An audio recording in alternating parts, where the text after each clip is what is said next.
Good morning and happy July 4th. I'm so glad you made the decision to join us for our One World Spiritual Center online gathering on this beautiful Independence Day. I hope you have a wonderful time. It is so great that this year we can again get together with friends and family and celebrate this wonderful holiday. So have a great one. We have a good gathering for you today. We are going to have an inspirational talk on what else? The pursuit of happiness. We have some great One World music. We have the chance to join together in reflection, to bless our kids and find out what they are doing, and simply to be the beloved community that we are. As an inner spiritual community, we are very lucky to be able to draw upon the world's wisdom, the wisdom of the world's enduring faith traditions to help us each craft and create lives of peace and balance and joy. And that is what we do here. And again, I am so glad that you made the decision to join us. So before we jump into our gathering, I would like to just take a moment and bring our awareness to this moment, to this right now. I know it's a national holiday, but there is still so much to do. There is so much detail and rushing and stuff. But right now, for this moment, we just lay it aside and we anchor our awareness. We form the intention to be present in this moment, in this beautiful, particular, and singular moment. So I invite you to take a breath as you listen to these beautiful sounds in this gorgeous yard. What a blessing to be able to bring you our online gathering from this place. So take a breath and just breathe in the beauty that you see, the beauty and the life that surrounds you, the wonder of this moment, the gratitude for simply being here right now. And take a breath and simply sit and smile just for a moment. It is a beautiful day. And so as we move forward into our gathering, I'd like to share with you an opening prayer for peace, an invocation for a new vision, new eyes, and a new beginning. So I invite you to listen. Peace be to this gathering and this moment. Here, beyond the confusion and rush of this world, may we glimpse new visions and renew weary faith. Here, through quiet meditation, joyful communion, and wisdom shared, may we know the source of all being, that which is being itself, which we have named God, Elohim, Brahman, Allah, Ahura Mazda, Wakantanka, Olorun, and so many more names. May we come to know the one in which we live and move and have our being. And so, in all the many names of the divine, we say, Amen. And so now, with that, I am thrilled to bring you our opening song. Please enjoy.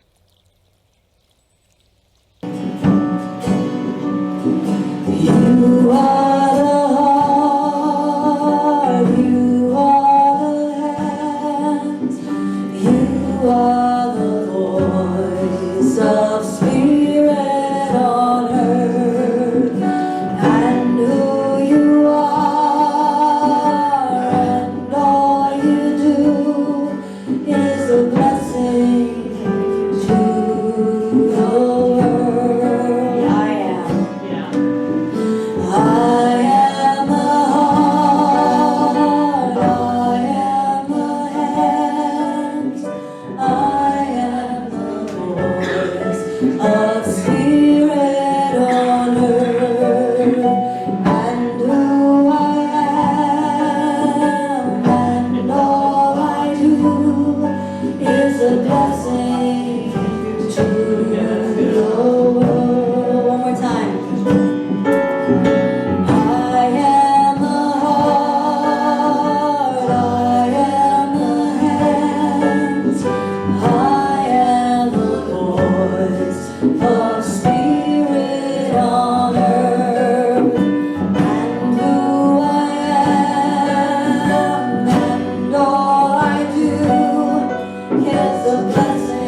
next few minutes and join our light and our energies together in reflection and in prayer.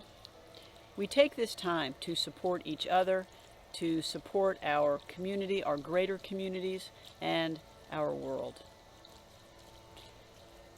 Taking a moment and joining our energies together is such a powerful thing.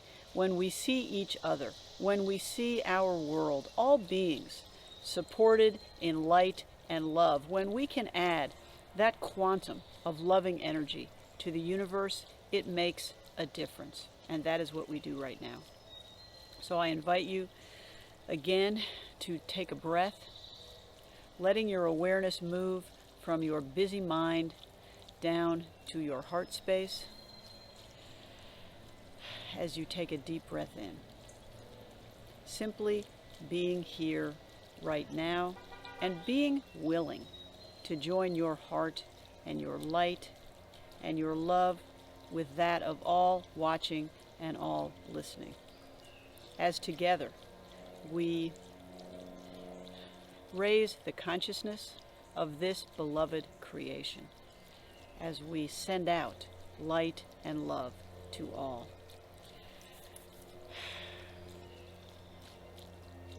Sweet Spirit, Mother, Father, God, we are grateful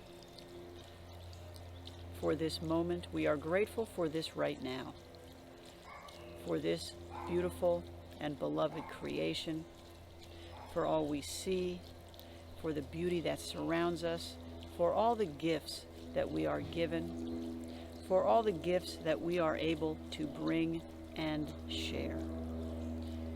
We are willing, we are grateful, and we say yes. And so it is. And together we say, Amen. So what I would like to do now is just take a minute and create a moment of silence for each one of us to lay into the circle of our loving energy any circumstances that are coming up in our own lives, the names of any beloved on our hearts, any challenges we face that sometimes we cannot see our way through. We take this moment and simply let that rest in our awareness, releasing it to the universe, knowing that healing is coming, knowing that we are supported and beloved. And so let's just take a moment.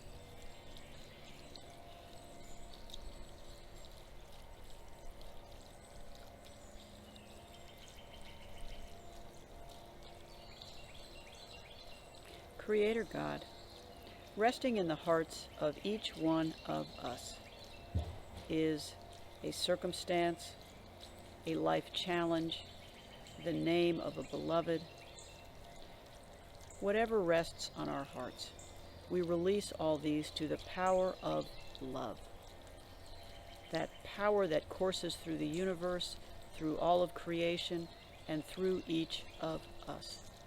We release to the great river that carries all life in its powerful stream, and we know that healing is coming and that all will be well. And we widen the circle to include all beings. We hold in our hearts all who suffer, all who are sick, all who are afraid. We send them our light and our love that they may be renewed and at peace. May they be uplifted and made whole. May the light and the love that courses through each one of us continue to shine upon them, supporting them and loving them and comforting them. May all be at peace. May all be well. And so it is. And together we say, Amen. And so as we close out our prayer time, I'd like to share with you an Independence Day prayer by Reverend Sandia Rani Jha of the Oakland Peace Center in Oakland, California. And when I first read it, it reminded me that back in that original July of our independence and the months leading up to it and the months following, the men and women who fought those battles were called on to be brave. They were called on to vision a new society, and we are as well. Our founding documents are not just history, they remain a call to action, to create a world of justice and equity and peace, where all can be honored and uplifted, where all can be an equal part of this beloved community we are shaping. And so I'd like to share with you this beautiful Independence Day prayer that she wrote in commemoration of that vision. God of all nations and ours, as we ask the long-posed question, does that star-spangled banner yet wave o'er the land of the free and the home of the brave? Help us make this land free, free from hatred of religious minorities, free from exploitation of laborers, free from damage to the land and water so long cared for by our indigenous brothers and sisters, free from contempt for immigrants who invest in this nation's thriving, free from the new slavery of a prison system that tears apart so many black and brown families.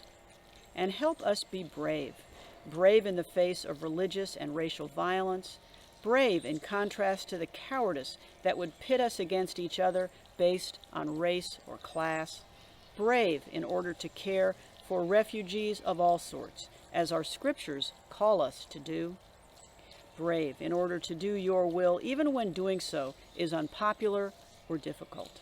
After all, our founding fathers and mothers were not very popular with the British.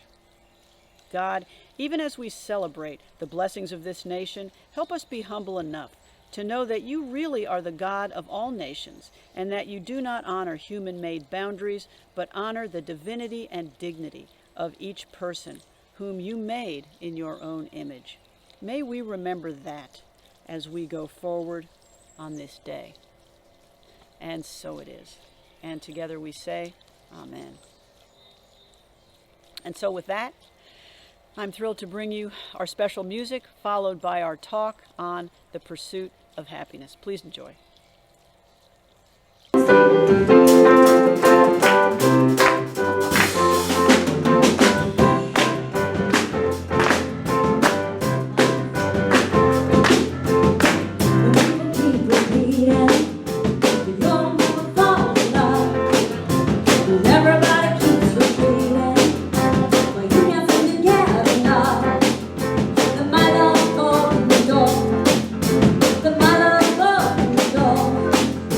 The mother of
again on this 4th of July. Thank you so much for being here with us. I hope you have a fabulous celebration today with friends and family, or however you're going to celebrate. I hope you have a wonderful 4th. I'd like to spend some time today talking about one of the rights guaranteed to us in our founding document, or one of our founding documents, the Declaration of Independence. And what I'm talking about is the pursuit of happiness. It's interesting to note that we are not guaranteed actual happiness. That was a lift a bit too far even for the founders to manage. No, we have the right to the pursuit of happiness. So what I was thinking about today is, as we pursue it, where do we look? And what do we find? How are we exactly doing that? In its second paragraph, the Declaration of Independence articulates the individual rights that our founders, at least, saw as our natural, God-given rights. The right to life, liberty, and the pursuit of happiness. And what we do, I think, is we bind all these rights up together, all these notions up together in the idea of freedom, the idea of independence. Every 4th of July, we celebrate the idea that we are an independent people, collectively and individually. So, since July of 1776, we have identified other rights arising from these, like the right to privacy, the right to marry, the right to travel, this stuff that's not even in the Constitution, but we have taken those foundational rights that are, and we have expanded it to include these other fundamental rights that we've identified as our society has evolved and grown and changed. Our understanding of happiness, of liberty, is not the same as it was over 200 years ago. However, the entire sweep of these rights we have later identified, and which we continue to identify, arise from the fundamental truths about who we are individually and who we are as a community. The Declaration also stated outright, and this was an amazing contention for the time, that these individual rights endowed by our Creator are unalienable rights. Now, this is a term that thrills the hearts of lawyers. Speaking as one, it does, but it may be meaningless to other people. But you have to remember that Thomas Jefferson was a lawyer. But it's important. That language is important from a civic and perhaps even a spiritual perspective. An unalienable right, or an inalienable right, however you want to say it, means that these are rights which nobody can take away from you. They cannot be alienated, taken away from you. Not only can they not be taken, they also cannot be given, even if you wanted to. That's what unalienable means. They are bound to you for always. What a powerful statement in a political document. It's a recognition of the fundamental principles about the nature of our humanity and the basis for our living together in civic community. Our lives together, in principle, if not always in practice, are not based on power, on title or heritage, on economic means, but on the inherent dignity and value of every single one of us. We don't always get it right, for absolute sure, but we keep trying with those principles as our true north. So Abraham Lincoln saw the Declaration as a moral statement, as a call to action, not just a political document. He once pointed out that the Declaration of Independence could have established national independence without the second paragraph at all. There was no need to mention human rights to life, liberty, and the pursuit of happiness. As he wrote, "The assertion that all men are created equal was of no practical use in effecting our separation from Great Britain." As he saw it, the founders set out a timeless truth for future use. It may have been a political statement, but it was also a declaration of who we are as human beings. He wrote, "It was not the mere matter of the separation of the colonies from the motherland, but something in that declaration giving liberty not alone to the people of this country, but hope to the world for all future time. It was that which gave promise that in due time the weights should be lifted from the shoulders of all men, and that all should have an equal chance." That was his address in Independence Hall on February 22nd, 1861. The courageous men and women who risked everything, their fortunes, reputations, their very lives, to travel the road toward independence, were students of the Enlightenment, that age in which ideals of liberty and equality and the belief in rational and free inquiry in place of superstitious orthodoxy came to the fore. It was a time of the expansion of belief in the nobility of each human being. These revolutionaries had a new and a different belief in who they were, in who they had a right to be. They gave that ideal to their posterity, otherwise defined as us. They wanted us to know that it is who we are as well. And so they envisioned and created a system of government that they hoped would promote these values in our civic life. Did they fall short in practice? We know that they did, often and egregiously so. We still struggle with those legacies of racism, of oppression, of sexism, of the marginalizing of all who are seen as the other.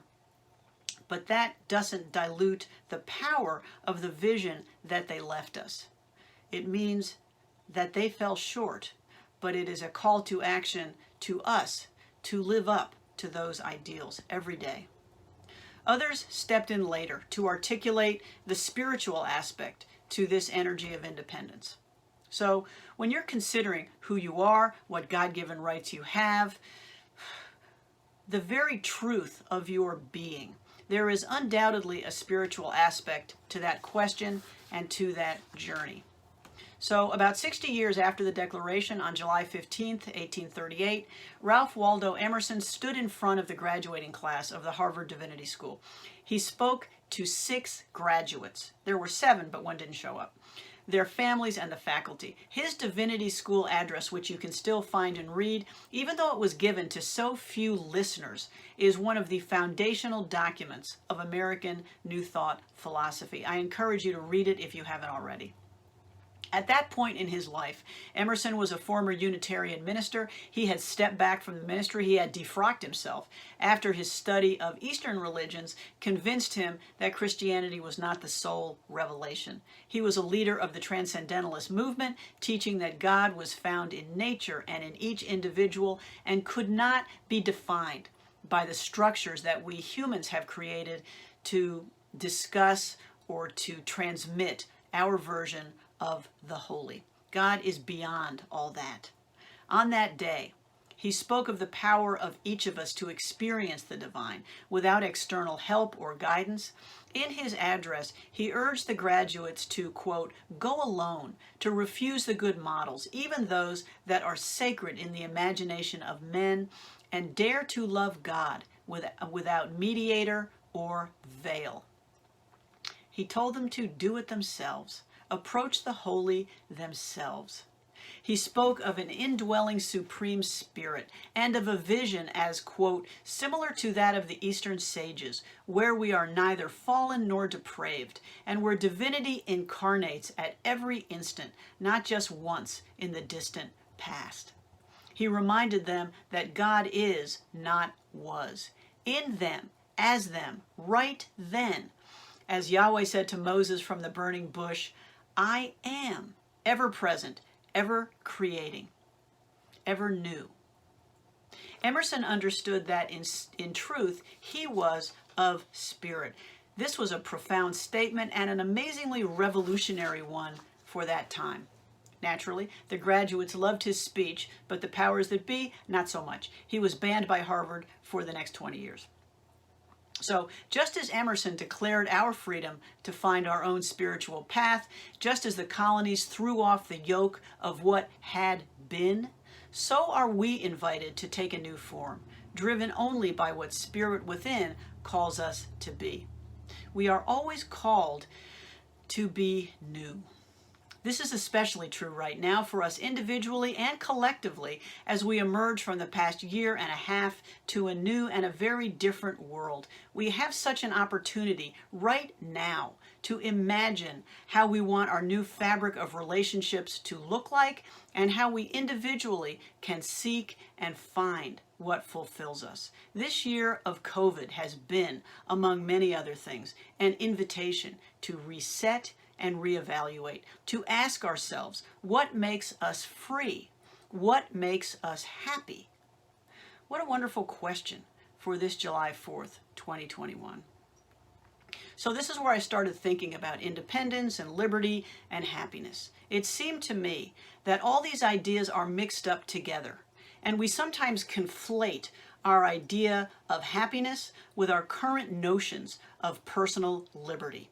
I kept having the feeling that we're getting it backwards. So does my happiness depend on my ability to go it alone as long as you stay out of my way? Does it? The more I think about it and the older I get, the more I believe that it does not, even though this idea is so embedded in our national psyche. We hear so much about our personal freedoms today, don't we? We work so hard to identify and safeguard our rights to take a range of actions, no matter the impact on others. We've seen it lately in what? Masks. We see people pulling guns on other people because they are asked to wear a mask. There is a lot of strong feelings on that issue, and it's an issue of personal liberty for so many people. I declare my right not to provide you services if I don't agree with your religion or your lifestyle.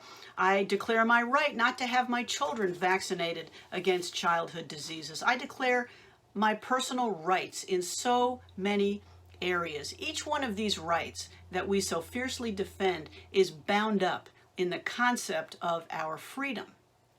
It was the Continental Marines back in 1775 who first flew the flag that proclaimed, "Don't tread on me." It was called the Gadsden flag because it was designed by some guy named Gadsden.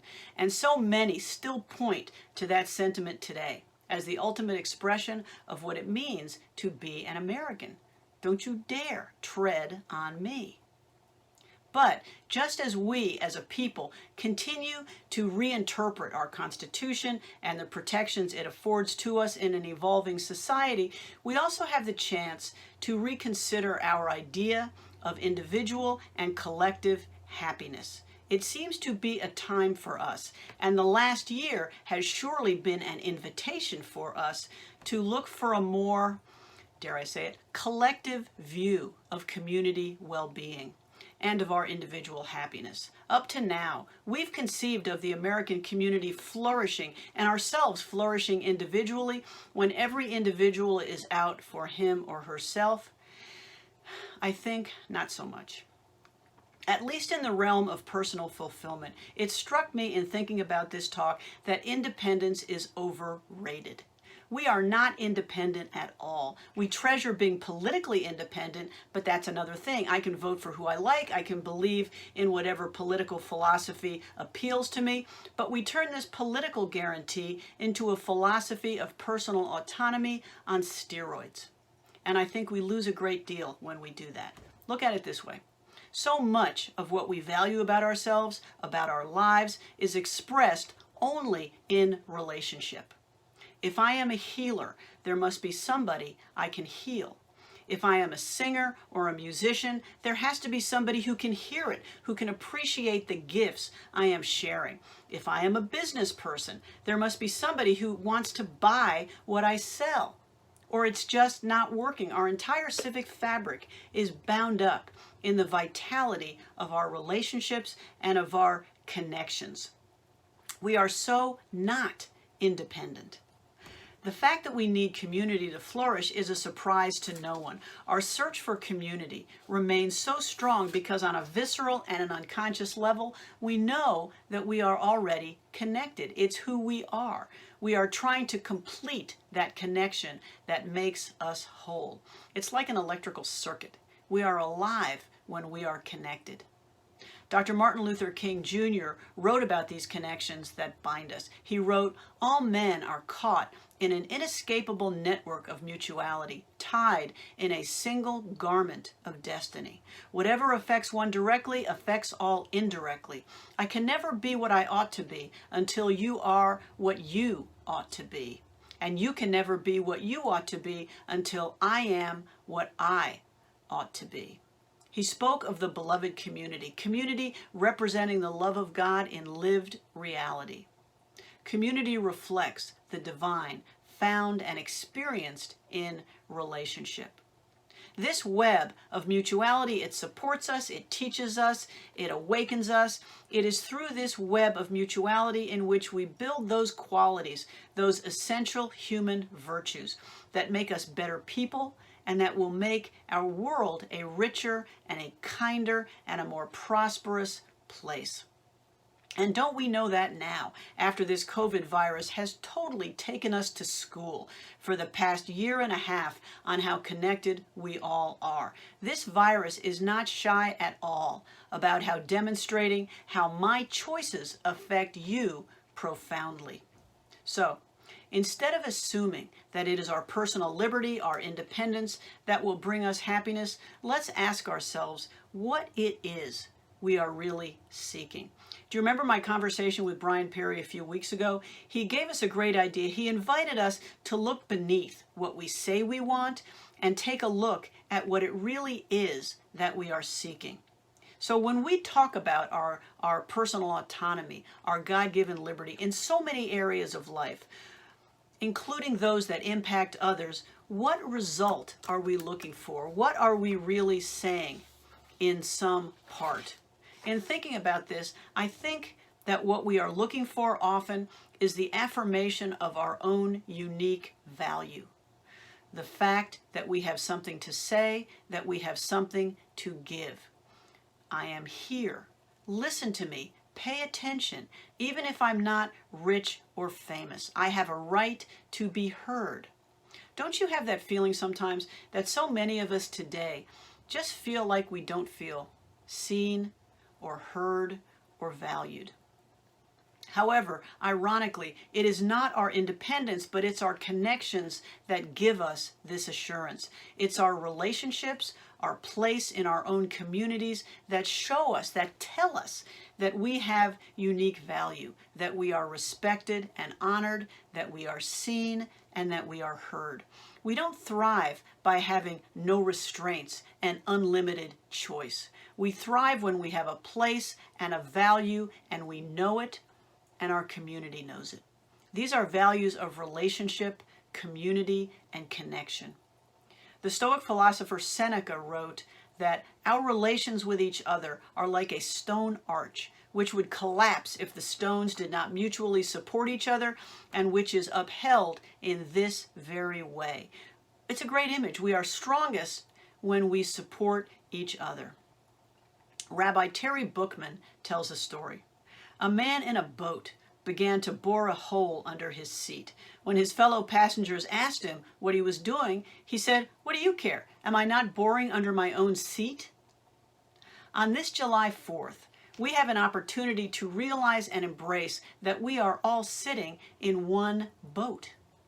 Like President Lincoln, we can choose to see the Declaration as a continuing call to action, to refashion our American future, to become that place of beloved community where all have an unalienable right to be respected and valued and seen and heard, where we know and find what truly makes us happy, what truly makes us free. What a gift to our posterity. So thank you for listening. I'd like to close with a reading by Kathleen Reeder. The reading this Sunday is from Thomas Merton's book, No Man is an Island. As it happens, Thomas Merton, a Catholic monk, had a close relationship with His Holiness the Dalai Lama. As it happens, the two of them spent 3 days together at Dharamsala, His Holiness's residence in exile in India. This picture here has 3 photos of mandalas that the Tibetan Buddhist monks here in Atlanta from Drepung Losling Monastery constructed here in Atlanta. Now, from No Man is an Island. A happiness that is sought for ourselves alone can never be found. For happiness that is diminished by being shared is not big enough to make us happy. There is a false and momentary happiness in self-satisfaction, but it always leads to sorrow because it narrows and deadens our spirit. True happiness is found in unselfish love, a love that increases in proportion as it is shared. There is no end to the sharing of love, and therefore, the potential happiness of such love is without limit. Infinite sharing is the law of God's inner life. He has made the sharing of ourselves the law of our own being, so that it is in loving others that we best love ourselves. Love shares the good with another, not by dividing it with him, but by identifying itself with him so that his good becomes my own. Many thanks to Kathleen Reeder for that wonderful reading, and I hope you enjoyed our talk. So it is now our opportunity to give our gifts and our offerings in support of One World. And as I say every week, I am so grateful, we are so grateful for your continued generosity and your continued support. As we bless these gifts and these offerings, we commit them to the continued work of One World, to bring the messages of compassion and love and peace to a world so in need, using the wisdom and the richness of the world's enduring faith traditions. We commit to continuing this work, and we are so grateful to you. Thank you so much for your ongoing generosity. You can easily donate to One World. Just go to our website, click on the Giving tab at the top, then the Donate link, and then this page will appear. And as you can see, there is a large Donate Now button in the center. That will take you to our giving app called Tithely, or you can send a check to the address shown in the center of the page, or you can also give using the PayPal link. Again, thank you so much for your continued generosity and support. We have one announcement today. On Wednesday, July 28th, we will be playing an interspiritual trivia game during our community circles. So save the date and come and test your knowledge. Feel free to get your own team together, or we can create the teams that night. We hope you will join us, as this will be a very fun night. And if you do not have our Zoom meeting information, email or call us so that we can get that information right out to you. See you there. Let's take the next few minutes and focus on our kids. Our youth director, Reverend Rebecca Johnson, tells me that this week they are exploring the wonder of all that is. They are exploring the beauty and the divinity of all of creation. Their affirmation is, our universe is an awesome place. What a gift to be able to lead our kids to explore the beauty of nature, the wonder of creation, and realize their place in all of it. They are learning and sharing this prayer. Thank you, universe, for being good, great, and awesome. Thank you for keeping the law of Mother Nature and giving us loving kindness to give back to all. How wonderful is that? So let's just take a moment and bless our kids. Remind them that we see the divinity in them, that we love them, and we honor each and every one of them. So together, we love you, we bless you, we appreciate you, and we behold the divine in each and every one of you, because we do. So as we close out our gathering today, I'd like to say thank you so much for joining us. Have a wonderful and an exciting and a celebratory 4th of July. Get together with family and friends and celebrate this beautiful holiday. Celebrate each other. Our connections, our communities, our love, the bonds that we have. And so with that, thank you so much again, and I look forward to seeing you next Sunday. Hit it, boys.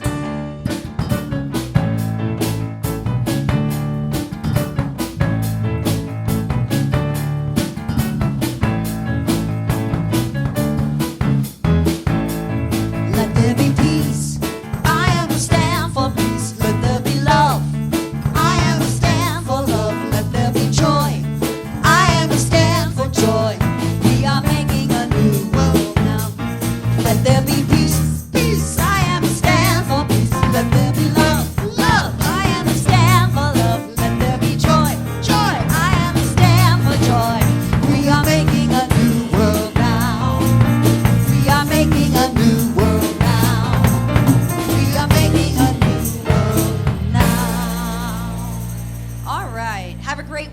everybody, and we will see you next time, same place, same time.